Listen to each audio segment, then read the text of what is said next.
Joining me now is Royal Editor for the Daily Mirror, Russell Myers.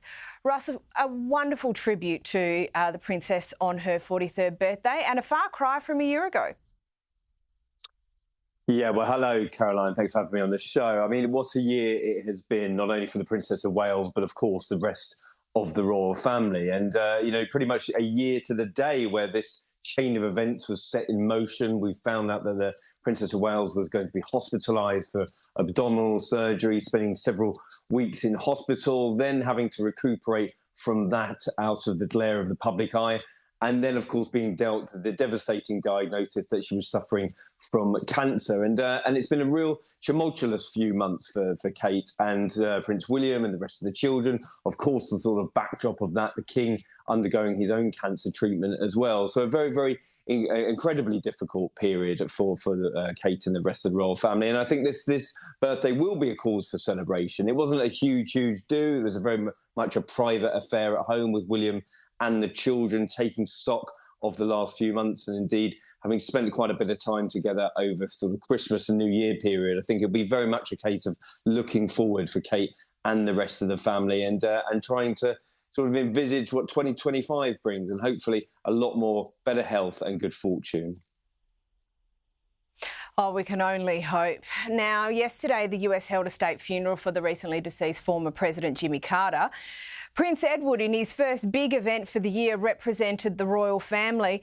Can you tell us about the event and why the royal family was in attendance?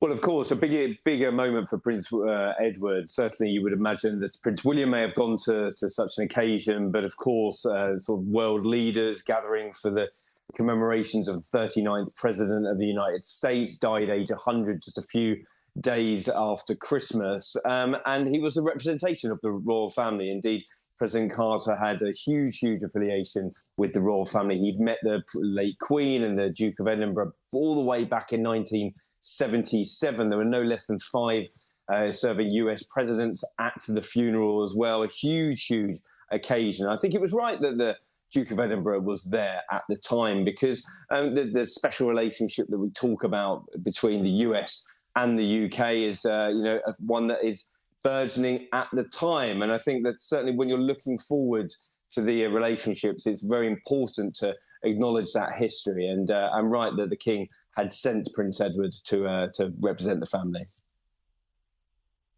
I think so, and there's that whole soft diplomacy piece that we talk about so often, and still on that mix, I suppose, of politics and royalty. And this week, obviously, we saw the Canadian Prime Minister Justin Trudeau stand down.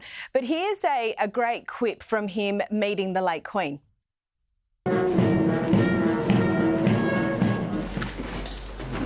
Very nice to see you again. Pleasure to see you as well. There are all the different sessions. Yes. I will say you were much taller than me the last time we met. This is extraordinary to think of, isn't it? Yes. So now you're having a very busy time.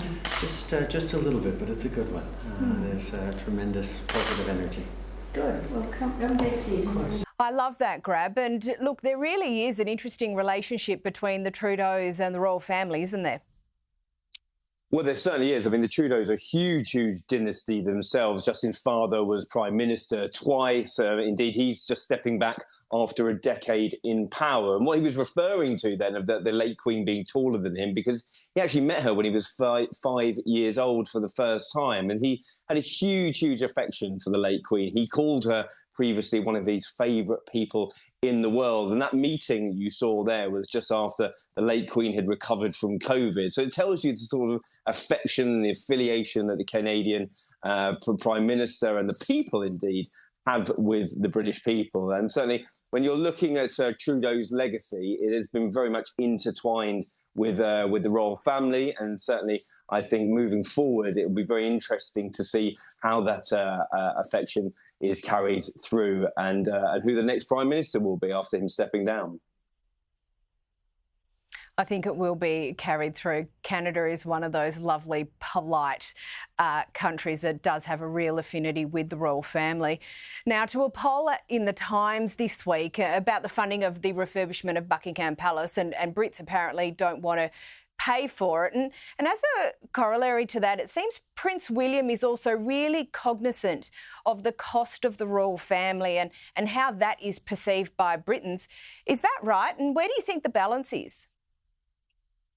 Well, first and foremost, you're totally right. Certainly perception is very much on Prince William's mind, and it might well be the King's as well, because this huge renovation project of Buckingham Palace has not only taken over a decade, it's got a couple of years left, hence why state visits are being moved to Windsor Castle for the next 2 or 3 years. But it has cost an incredible amount of money, £370 million. I worked that out to just be about $730 million. And a lot of questions are being asked as to who should be paying for this. And parallels are being drawn with what happened when Windsor Castle burnt down, the huge fire of 1992. The British government said that they were going to pay for that. The people railed against that, and there was a deal struck where the Queen paid for the majority of it, and she ended up paying income tax as well. So, questions have been asked in this poll. 56% of Britons saying that they shouldn't be paying for it. A lot been made about how wealthy the King is, up to £2 billion in his coffers. Shouldn't he be coughing up for the renovations of Buckingham Palace? Now, it does need to be done. A lot of this pipe work and the wiring has not been done since the 1950s. And, having been there and seen the resurfacing work in part after the East Wing had opened, there's certainly great work being done. But I do think that in a cost of living crisis that we're all feeling the pinch, that certainly the royal family should be paying their share. Yeah, fair enough. And I've only got about 30 seconds or so left for you, but several reports this week that Meghan may release a new series of her Archetypes podcast. Is that on the cards?